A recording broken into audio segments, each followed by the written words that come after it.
Praise the Lord. నువ్వు కూడా all night ప్రేయరా? రైట్. Praise the Lord. హల్లెలూయా.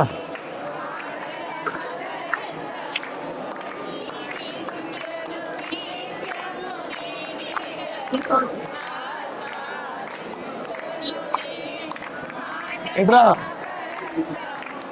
అమ్మ అటు వందనాలు చెప్పండి రా తల్లి ఒకసారి అట్లా. Praise the lord.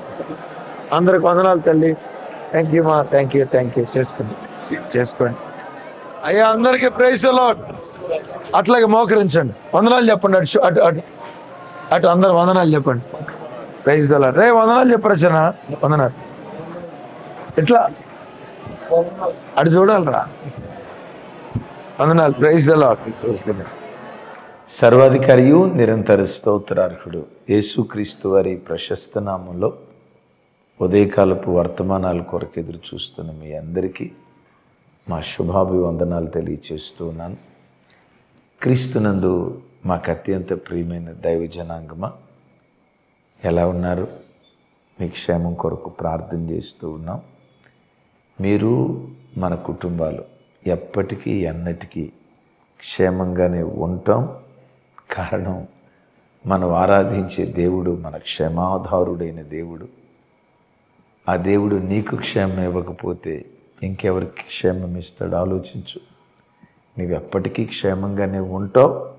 అలా దేవుడు కృప చూపించునుగాక. మంచిది దైవజనమ. ఈ ఉదయకాలమందు పరిశుద్ధాత్ముడు ఓ ప్రత్యేకమైన సందేశం ఉదయకాలపు వర్తమానాల కొరకు ఎదురు చూస్తున్న నీతో నీ కుటుంబంతో మాట్లాడమని నా అంతరంగాన్ని ప్రభు పురికొల్పిన దాన్ని బట్టి ఈ వర్తమానాన్ని మీతో పంచుకోబోతున్నాను. యెషయా గ్రంథం 51వ అధ్యాయం 14వ వచనం. కృంగబడినవాడు త్వరగా విడుదల పొందును, అతడు గోతిలోనికి పోడు, చనిపోడు, అతనికి ఆహారము తప్పదు. ఎందుకో ఈ దినం ప్రార్థన చేసేటప్పుడు ఉదయకాలపు వర్తమానాలు వింటున్న నీ బ్రతుకులో నువ్వు కృంగిన స్థితిలో ఉన్నావు. కృంగిన నిన్ను ఆదరించమని, తన మాటలతో నిన్ను ఓదార్చమని నా హృదయాన్ని పురికొల్పిన దాన్ని బట్టి ఈ వర్తమానాన్ని ప్రభు నాకు చూయించారు. అంటాడు, కృంగినవాడు త్వరగా విడుదల పొందును, అతడు గోతిలోనికి వెళ్ళడు, చనిపోడు, అతనికి ఆహారం తప్పకుండా దొరుకుతుంది. చెల్లి, తమ్ముడా, అమ్మా, ప్రియ తండ్రి, ఏ విషయంలో కృంగిపోయావు? అనారోగ్య విషయంలో కృంగిపోయావా? ఆ రోగం నిన్ను మరణానికి తీసుకొని వెళ్తుందేమో, చావుగోతిలోనికి తీసుకెళ్తుందేమో భయపడుతున్నావు కదా. ఆర్థిక విషయాలను బట్టి కృంగిపోయావా? వివాహం కాని పిల్లల భవిష్యత్తును చూసి కృంగిపోయావా? చితికిపోయిన వ్యాపారం, ఆర్థికంగా నలిగిపోయి ఇక రెక్కలు ముక్కలు చేసుకొని కష్టపడిన సేవలో ఎదుగుదల నేను చూడలేను, నా సేవకి ఎదగదు, అయిపోయింది నా బ్రతుకు అని రకరకాల సమస్యల వలయంలో పెండబడి కృంగిపోయిన స్థితిలో ఉన్నావా?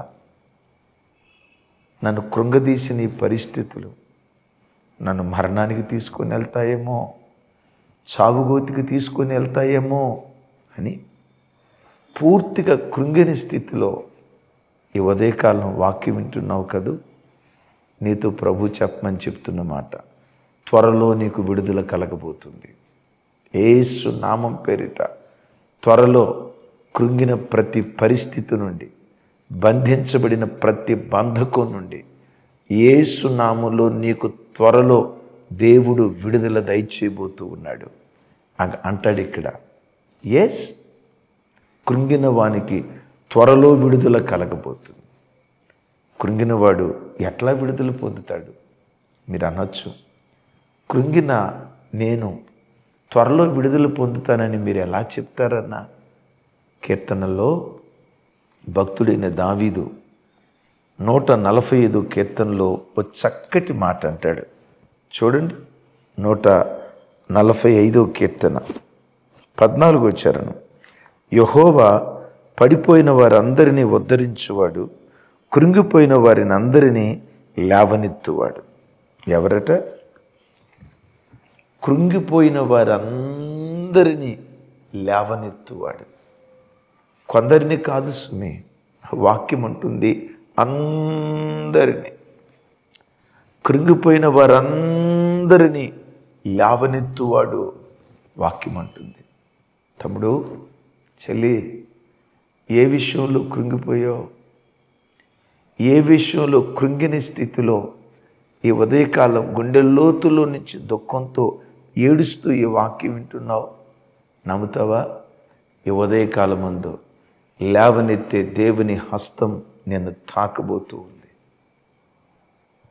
కృంగిన వారిని లేవనెత్తే దేవుని అద్భుత హస్తం నీ ఇంటిని సమీపించింది.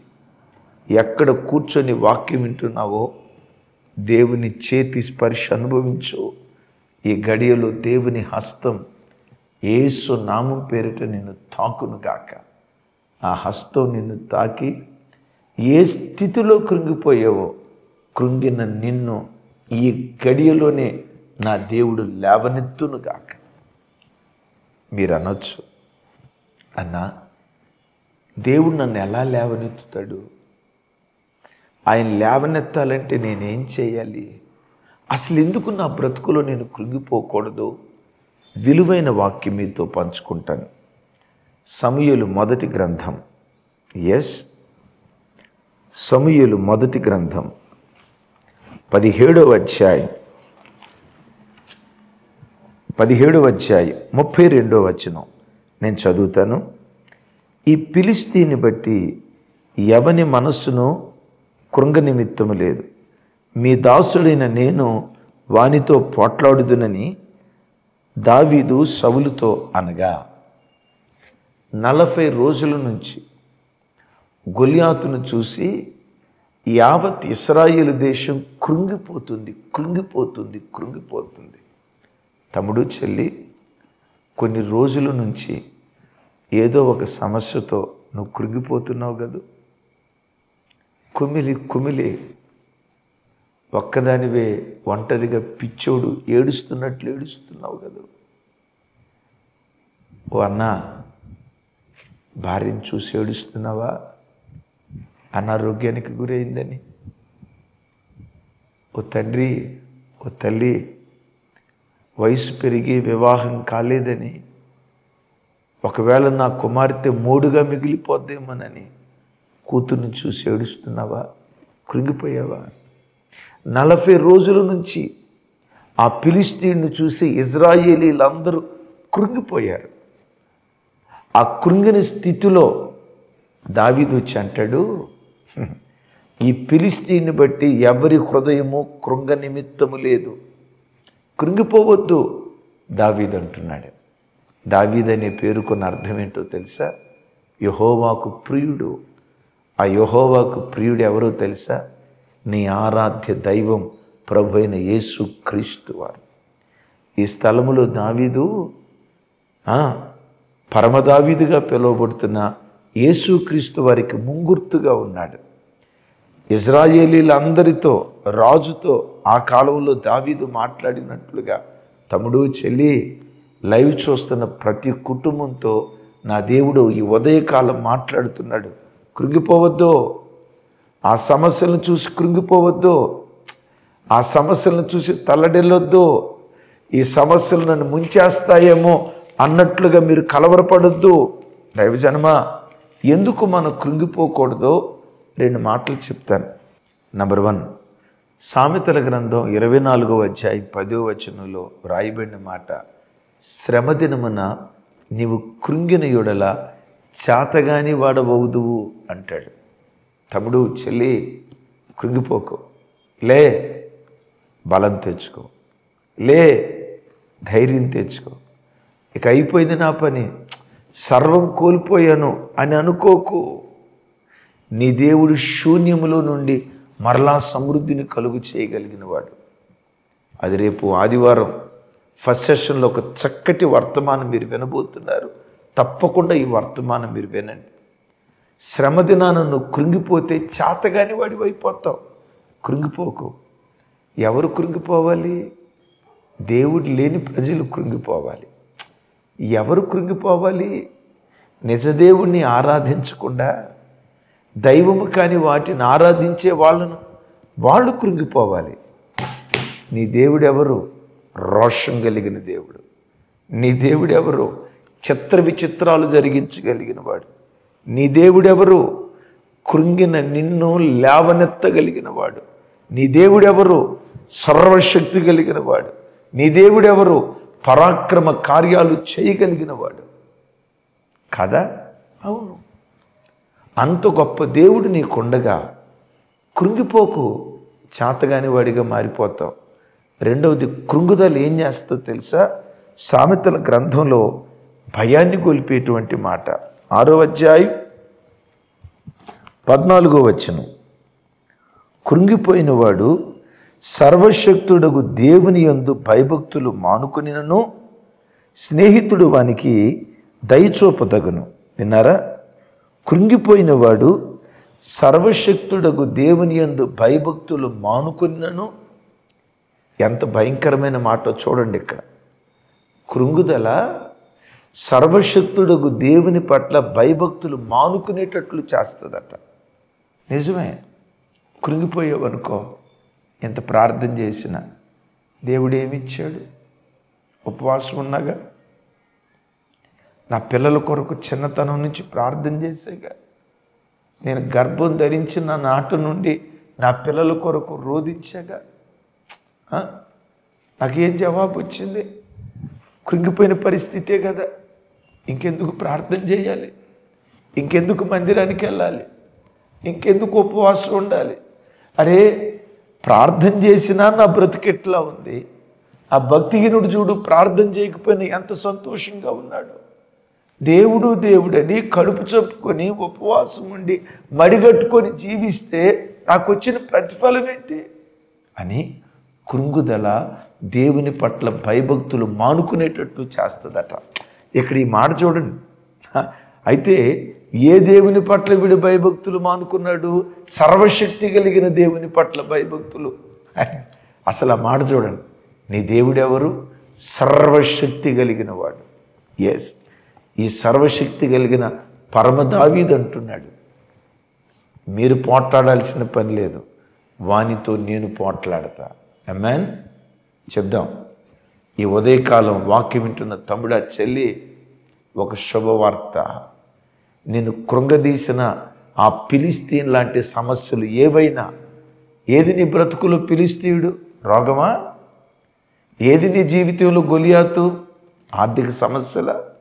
ఏది నీ జీవితంలో నేను భయపెట్టే ఆ భయంకరమైన గొలియాతు?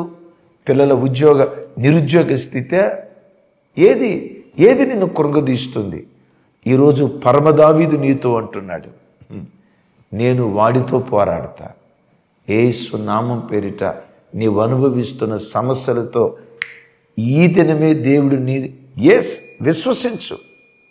ఏ సమస్యలతో ఇంతకాలం నువ్వు పోరాడేవో ఇక మీదట పోరాడేది నీవు కాదు. పరాక్రమశాలి అయిన దేవుడు నీ పక్షాన దేవుడు పోట్లాడబోతున్నాడు. పరాక్రమశాలి అయిన దేవుడు నీ పక్షాన దేవుడు యుద్ధం చేయబోతూ ఉన్నాడు. విశ్వసించంతే. ఆమేన్. అయితే సౌలుకు డౌట్ వచ్చింది. నువ్వు చిన్నోడు కదా, గొలియాతు చాలా బలమైన వాడు కదా. దైవజనమా, నీ దేవుడు ఎప్పుడైనా చిన్నోడుగా నీకు అనిపించిందా నీ సమస్య ఎదుట? ఒకవేళ అనిపిస్తే నీ అవిశ్వాసాన్ని నివృత్తి చేసుకో. సౌలు ఇక్కడ నువ్వు చిన్నోడు కదా అంటే దావీదు ఎంత పెద్దోడో చెప్తున్నాడు. ఏమని? నేను సింహాన్ని చీల్చా, ఎలుకబంటిని చంపా. గతంలో తాను చేసిన విక్రమ కార్యాలు ఒక్కసారి దావీదు గుర్తుకు తెస్తున్నాడు. సర్వశక్తుడకు పరమ దావీదు, ఆయన ఎవరో తెలుసా? సింహాన్ని చీల్చినవాడు. ప్రపంచంలో ఎవ్వడు సింహాన్ని చీల్చలా. ఏ సింహం? గర్జించు సింహంగా పిలువబడుతున్న సాతానును చీల్చిన ఒకే ఒక్క వీరుడు, ధీరుడు, పరాక్రమశాలి నీవు ఆరాధించే యేసుక్రీస్తు ప్రభువారు. ప్రతివాడు సైతాను చేతిలో ఓడిపోయిన వాడే. సైతాన్ను జయించిన జయవీరుడు యేసుక్రీస్తు. ఎలుకబంటి మరణానికి గుర్తు. ఎస్, యేసుక్రీస్తు ఎవరో తెలుసా? పరమదావీదు ఎవరో తెలుసా? మరణాన్ని గెలిచిన జయవీరుడు. మరణమాని ముళ్ళు ఎక్కడాని, మరణమాని విజయం ఎక్కడాని మరణపు ముళ్ళును విరిచి సమాధి గుండెను చీల్చి మృత్యుంజయుడై తిరిగి లేచాడు. నేనంట, మరణాన్నే జయించగలిగిన ఈ వీరునికి నీ సమస్య ఆఫ్టర్ ఆల్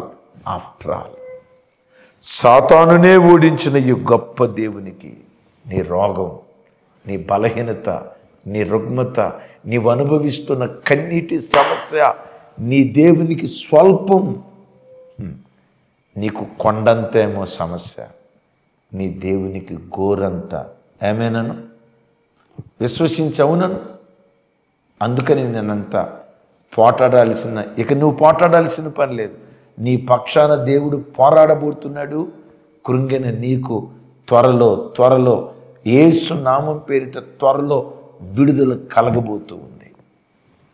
ఒక అద్భుతం ఏంటంటే, ఆయన జరిగించిన విక్రమ కార్యం సౌలుకు చెప్పిన వెంటనే సౌలు ఏం చేశాడో తెలుసండి? ఆ చిన్న పిల్లవాడి మీద ఆధారపడ్డాడండి. ఆ చిన్న పిల్లోడి మీద నమ్మిక ఉంచాడండి. సరే, నువ్వు వెళ్ళి యుద్ధం చేయి. అసలు నేనంట, నాకు ఆశ్చర్యాన్ని కలుగు చేసే విషయం ఏంటంటే, మహారాజు, వేల మంది సైనికులు కలిగిన రాజు,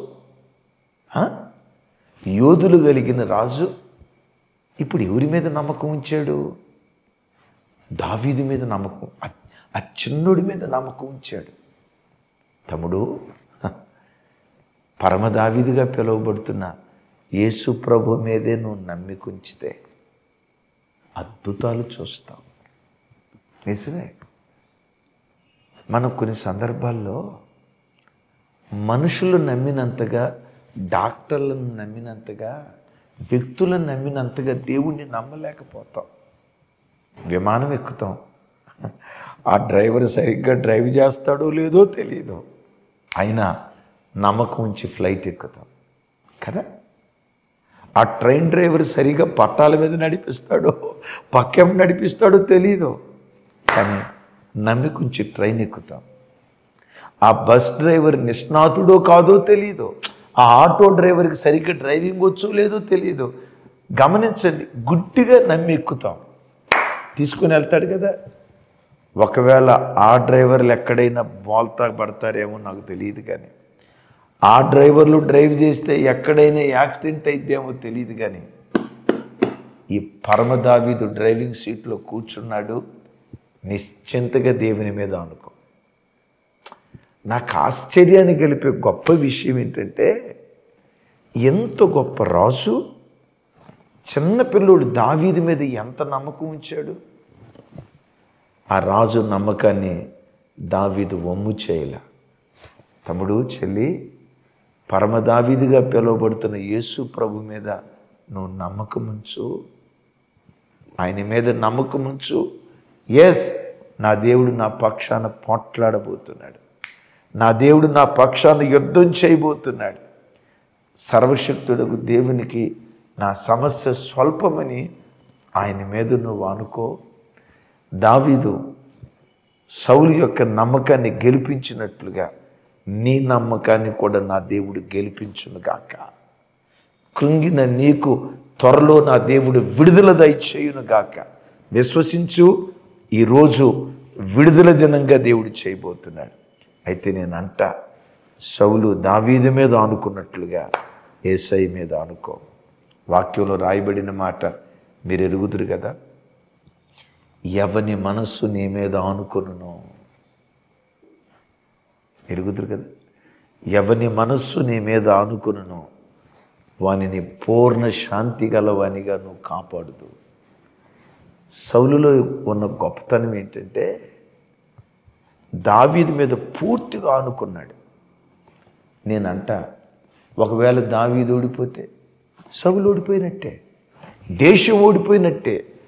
ఆ దేశం యొక్క భారం అంతా చిన్నపిల్లోడు దావీదు మీద పెట్టాడు. నేనంట ఆ రాజు దావీదు మీద అంత అనుకుంటే పరమ దావీదైన యేసయ్య మీద, తమ్ముడా నువ్వు ఆనుకో. కృంగిన వాడు త్వరలో విడుదల పొందబోతున్నాడు. కృంగిన తమ్ముడా, త్వరలో నువ్వు విడుదల పొందబోతున్నావు. నువ్వు చావుగోతికి వెళ్ళవు. నిశ్చయముగా దేని కొరకు వెతుకుతున్నావో ఆ శ్రేష్టమైన ఆశీర్వాదపు ఆహారం నీ వాకిడి దగ్గరికి వస్తుంది, నీ తలుపు తడుతుంది. నమ్ము. లేవనెత్తే దేవుని హస్తం ఈ ఉదయకాలం నిన్ను దర్శించింది. లేవనెత్తే దేవుని హస్తం, ఆయన చేతి స్పర్శ నువ్వు ఉన్న ఇంటిలోనే అనుభవిస్తున్నావు. ఆ దేవుని హస్తం నేను తాకిందని ఆత్మలో పరవశురాలివై మైమరిచి పరిశుద్ధాత్మతో నింపబడి ప్రభువుని ఆరాధించు. కృంగిన వాడు త్వరలో విడుదల పొందబోతున్నాడు. త్వరలో అంటే ఓ నెల రోజులు అనుకోకు. ఈ రోజే విడుదల దినంగా నీ బ్రతుకులు చేయునుగాక. నువ్వు చావుగోతికి వెళ్ళో, సాక్ష్యార్థంగా దేవుడు నిన్ను నిలవబెట్టబోతున్నాడు.